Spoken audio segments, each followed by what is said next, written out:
Hi, I'm Steve Larson, and I want you to know my passion is to help you succeed as parents in raising your young adults to become the kind of people that are going to bless you in the years to come. We're in the second session today, and that is to be on the same page. In session 1, I talked about being intentional, and that is such a critical passion for you to have as a parent, to take a step back and say, what are the things that are important for us as parents to keep in mind as we're bringing our kids through this critical time of 11 through 18. When Connie and I were raising our 3 kids, we actually sat down together and said, what is it that we want to be able to say about our daughter and then our 2 sons when they turn 18? And we wrote those things down together, and they became our prayer list for our kids, and they also became a guide to help us know how we wanted to help them navigate those teenage years. The second principle of being on the same page is where you and your spouse come to agree on some very important commitments that you are going to carry out as you're parenting your kids. So for Connie and I, it was important for us to get on the same page because honestly, we weren't intuitively on the same page.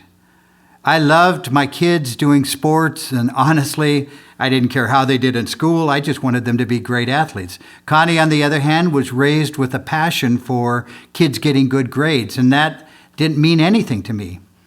Connie wanted our kids to be kids of order and keep neat rooms. I grew up where what's a neat room?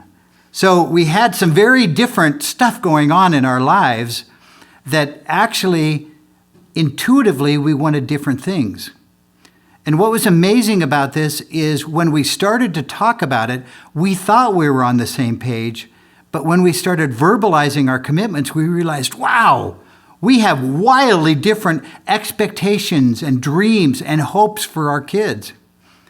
And it was actually a very difficult process of talking and praying and listening to each other to actually get on the same page. And so the first thing I want you to realize is if you haven't talked about this with your spouse, you may think you're on the same page, but probably you're not on the same page. And if you aren't, there's going to be a message vacuum. You'll have one set of dreams and your spouse will have another. And in this middle, there's a vacuum. And guess where your young person is going to wind up? Right in the middle, where you have zero influence on his or her life. When you're together and you are passionately pursuing your commitments as one person, and when your son or daughter hears the husband speak, it's the same message he's hearing from the wife and vice versa. When that happens, there is a powerful influence on your young person. And let me say this right now. You may not believe this, but you have a greater influence on the development of your young person than any other influence in this world. And I mean media, peer pressure, education, church, all of those different forces. You as the parents have the loudest voice unless you give it up. And so this principle of getting on the same page is critical for you as parents to begin to take your place as the guide and the mentor of your young person on their scary journey from childhood to adulthood. So let's talk about what we want to be on the same page about. First of all, what commitments do you want them to have? When Connie and I looked at our 9-year-olds, they had all kind of professed to become Christians. But actually, I knew they were Christians just because we were Christians. And I wanted, in that journey to adulthood, for them to come to a place where their commitment to follow Jesus Christ was their commitment as adult young people, not, oh, I'm going to follow Jesus because mom and dad go to church. I wanted them to personally make that commitment, not just to be a follower of Jesus or a quote-unquote Christian, but I wanted Jesus to be the absolute center of their life, the glue of their life, that everything else rotates around. And you might think of a relationship with Jesus like a solar system. So on Earth, we actually orbit around the sun, and it's the gravity of the sun that guides our path through the universe. And that's kind of like what a relationship with Christ is. It isn't that Christ is the biggest part of your life, it's that he is the sun of your life, and all of the different planets, the commitments that you're involved with, the activities you do, the things you love, they're all guided in their path by your relationship with Jesus Christ. And that's what we wanted for Sarah, for Matt, and for Joe. We wanted all of them to have that passionate commitment to Jesus Christ to be the center of their life. So that was one. The second area is, what kind of character do you want them to have? You know, we talk so much about grades, and we talk about what school do you want them to get into. We talk about how they'll do in sports. What I wanted more than anything else outside of their commitment to Christ was for them to have a godly, strong, inward character. I wanted them to have the character qualities of diligence and initiative. Diligence, the passion that whatever you do, you're going to do your best on. Initiative, you don't wait to be asked, but you actually seek to meet needs before people have asked you to do that. There's the quality of integrity, that you will be the same person no matter who you're with. So many teenagers become chameleon Christians that they change colors depending on who they're with. When they're with their Christian friends, they lift their hands and praise the Lord. But when they're with their unbelieving friends, you can't tell much difference.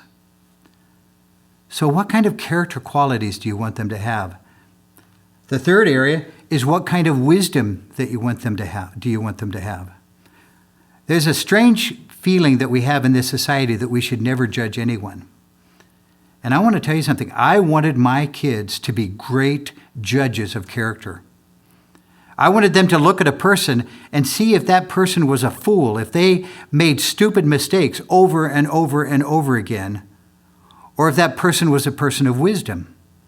I wanted them to see if that person was a person who had a lazy character, that they could never motivate themselves to do anything, or if that person was a person of diligence. I wanted them to see if that person was a liar, or if they were a person of truth. Why? Because honestly, I didn't want my kids opening up their lives to people of bad character, because when you open your life, you allow them to influence you and determine the direction. I wanted my kids to be able to stand strong and to recognize, okay, this is a bad decision to make. Let me give you an example. Let's say your young person is 16, they're at a prom, and they're riding home with somebody, or they're getting ready to get in the car with somebody who is drunk too much, and they are under the influence of alcohol. Do you want your young person to have the wisdom to say, wow, that's not a good idea, and then to have the character to say, I'm not going to do that, even when others are pressuring them to do that?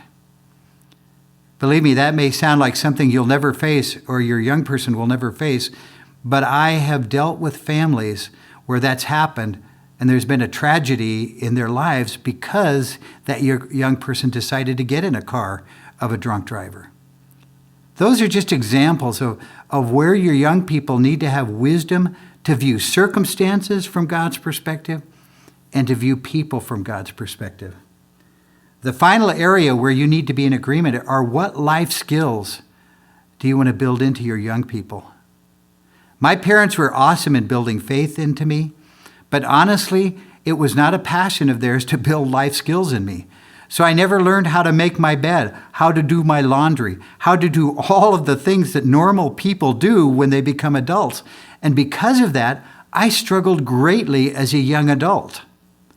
I never learned how to budget my money. I never learned how to say no to myself when I wanted to buy something and I really shouldn't buy that.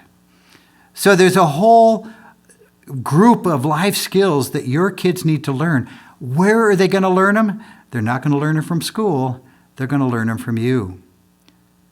So I want to encourage you to be committed. Actually sit down and say, what are the skills we want to build into our young person?